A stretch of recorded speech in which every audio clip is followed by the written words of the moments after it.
Hello and welcome back to another video. In this problem, we're asked to sketch the graph of the function f of x is equal to the absolute value of x plus 2. So what we're going to do is we're going to take the basic absolute value function, right, which looks like this, and we're going to apply a transformation to it. So when we're adding 2, that can do one of two things.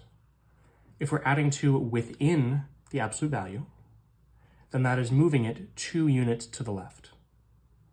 If the absolute value was outside, it would be moving it 2 units up. However, it's inside, so it's going to the left. So this is a really simple transformation. Drawing our quick little graph right here.